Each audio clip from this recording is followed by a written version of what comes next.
everybody. Oh, excuse me. Welcome back to Regina's World. Today is a special story time because today is my mother's birthday. And I don't usually do story times on any other day except Mondays. But since this is her birthday, I want to dedicate this day especially to my mother, who is deceased. And I wanted to tell you a little bit about who she was as a person and what it was like growing up with my mother as a child. So if you're interested in this quick story time, please stay around and watch this video. Don't forget to like, comment, share, and subscribe, okay? Like, comment, share, and subscribe to this channel, please, because I'm building this channel. And follow me on social media, Keisha Maurice Robinson on Facebook, and Sleepless and LBMB on Instagram. Okay, now let's get into this video. Alright, so as I said, it's my mother's birthday, and this is a special story time because I only usually do story times on Mondays. But this story time is dedicated to her, and I've already done a video about how she passed away to breast cancer. If you have not checked it out, please do. It's my story time of how I lost my mother to breast cancer, but we're not going to really talk about that because we already did. I just want to talk about my mother in general, her as a person, how she was as a mother, things of that nature. So let's get into the video. So I am from St. Louis, Missouri. That's from born and raised, St. Louis, Missouri. I lived in this small town called Wellston until I moved away. Went to Wellston High School, went to Bishop Middle School, went to Central Elementary, all in the same district. And when we moved, when I was, born, when we moved in the same area, right? So I grew up with all the same friends. We knew all of each other since elementary school and all that. So St. Louis is, and still is, probably, if not probably, one of the cheapest towns or places to live because the price of living is so low. But with that comes how much you make that's very low. So my mother raised and birthed 5 children. Me, my 2 sisters, and my 2 brothers. And we all lived in the same home. And so from what I can remember, my childhood, it was chaotic. There was a lot of things happening. But my mother in general, I was a mama's girl. Always have been, probably always will be. When someone passed away, you never kind of like move on. Like you never get past it. Like you learn how to live with it.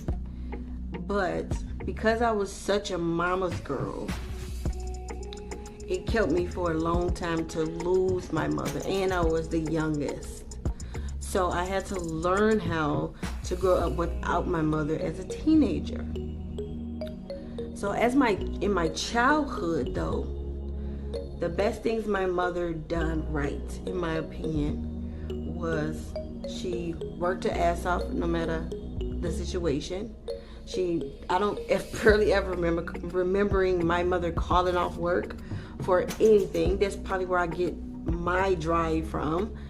She knew she had mouths to feed, so she was not calling off from work at all. So she stayed employed. She stayed with income coming in. I mean, that was just driving me crazy. She stayed with income coming in because she knew she had kids to feed. And so that part I think she did right. My mother had a way of, I'm going to say the good and the bad to my mother. My mother had a way of, you knew who her favorites was. Like, my older sister was her favorite. No matter what my sister did the utmost throughout her childhood. Like, the utmost disrespectful crap that I would never do or never even would have attempt to do. But she was still my mother's favorite. But I slept in my mother's bed with my mother every day. I went everywhere with my mother. If she left, I was leaving too. With all of my siblings moved out of the house and I had the opportunity to leave too, I was not leaving my mother at all. There was plenty of times throughout my childhood. As I said, the price of living is low, so how much you make is low. So we had a house, and even though we had a house, her checks wasn't, it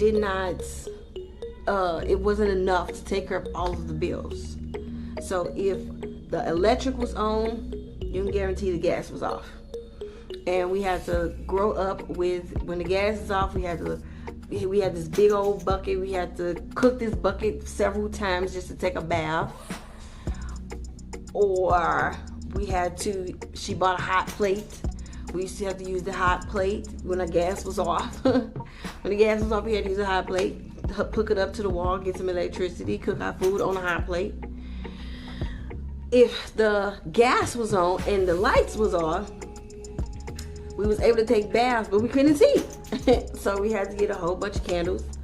And when all of my siblings would leave because the lights was off, I was right there next to my mom with a whole bunch of candles in the house. Right there, because I wasn't going to leave my mama by herself in the dark. If something happened to my mama, something's going to happen to me too.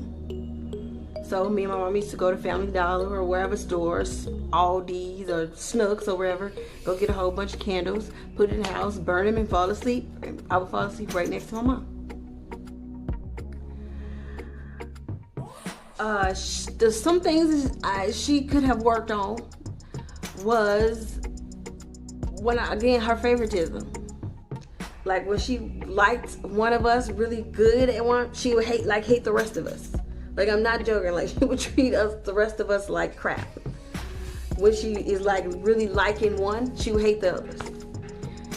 When we are hungry, my mama would literally lock the refrigerator. Like, she would lock the refrigerator so we couldn't get any more food. Looking back, I guess I can understand why she did it, but she locks the refrigerator so we can't eat. It's 5 of us. Of course, food ain't going to be there forever, but she literally locks the refrigerator. But luckily we had a whole, other extended family next door. So we just go next door to eat, She really did the best she could with 5 children. She had to deal with a lot from all of us. With my 2 brothers being in the gangs, she had to deal with that. She had to deal with juggling between brothers who couldn't stand each other because one was blood and one was a Crip, and they fighting each other all the time. She had to deal with my brother who was a blood and my sister who was a blood, them 2 fighting all the time. She had to deal with me and my sister and my other sister not getting along because we're fighting all the time. So she had to referee a lot of personalities all the time until we all eventually grew up and moved out. I didn't see any person that she dated prior to my stepfather. And I personally did not hate my stepfather, even though he was a terrible husband to my mother. He wasn't a bad man to me. And did I hate the stuff that he did to my mother? Absolutely. Absolutely. But he wasn't a bad man to me. And he actually changed our life in a positive way when he came into our life. Because there was 2-person incomes at this time. And this is no lie. Prior to him, I didn't even know this until my brothers and them used to tell me that we were so poor at one point that when he used to go to school and he was in high school, his shoes used to have like holes at the bottom of his shoes, and he used to have to walk in the snow in these holey shoes And my mother couldn't afford to get him anything better. And he used to, get teased in high school because of it. And he used to, when you get teased, you can't really say anything. He tried to act like he ignored it, and they ain't talking to me, and his feet is froze. He got several socks on, but that ain't helping because he's walking in snow with a big old hole in his shoe. I didn't have a lot of clothes. I just made it look like I did, I used to get my stuff from my other siblings. When, they outgrew it, they gave it to me. So I had an okay amount, but, I didn't get clothes all the time. I didn't get clothes like, I can afford to buy my own clothes now. No, that's a luxury. That was a luxury in my house. But when my stepfather did come into the household, it was a 2-person household. We had more food. We had more clothes. We had more money for activities and to do stuff. My brothers wasn't wearing holy shoes no more. We had things now because we had another person in the household who helped. Did she have to make a bad choice in a husband? Yes. But I get why she did it, because she needed help. Rather not, there was a reason for her marrying him. That was between her and my stepfather. But I get why she made the choice of, she needed some help in the household and raising her children and providing. So I understand. And my mother, she used to get called mean a lot. She used to get called mean because she looked mean. Like, she always looked mean. She always would walk around with a frown on her face, or she looked intimidated, or she always looked like she had a bad day. But that was just my mother. But she wasn't a mean lady at all. Like, once you talk to her, was she always going through stuff? Did she have stuff that she was carrying? Sure.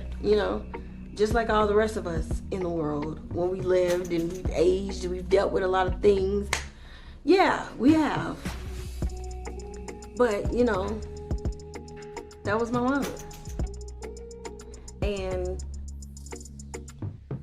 if she was still alive to this day, I think she would be proud of how all of her children has turned out. Frankly, I know she's watching from heaven above, and I know she's looking down on each of us and proud of each of us in her own way.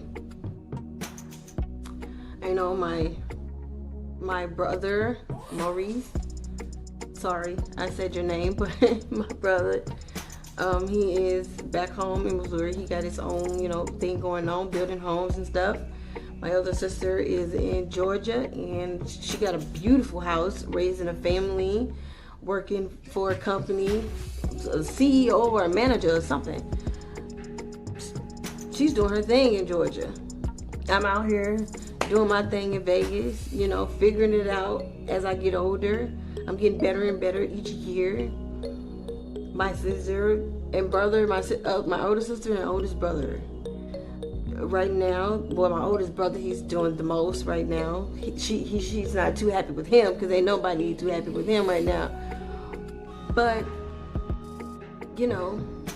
for the most part, her children has done something with their lives. Despite where we came from, we all came from the same womb. And despite what happened to us in the past or in our childhood, we are responsible for how our adulthood turns out. And if we didn't have a mother like her who instilled morals and values and hard work and determination and being able to look back to see what we didn't like and what we don't want, to not do it in our adulthood and give our children and families a better situation than we had when we were younger. And that's our major goal. I hope my children, when they grow up, they do something way bigger than I ever can imagine or dream, and make, when they look back, they be like, oh, my life sucked. That's my hope, that they do something so great that they think their life sucked. But But this one is specifically for my mother. I just want to tell you, Miss Robinson, that I absolutely love you. And I will forever love you. And I will forever miss you. And I wish you was on this earth so you can see your beautiful grandchildren. But I know you watch them growing up from the heavens above, because I know you are there. And thank you for giving me life. And I love you and I miss you. And one day I'll be able to see you again. Happy birthday, Miss Robinson.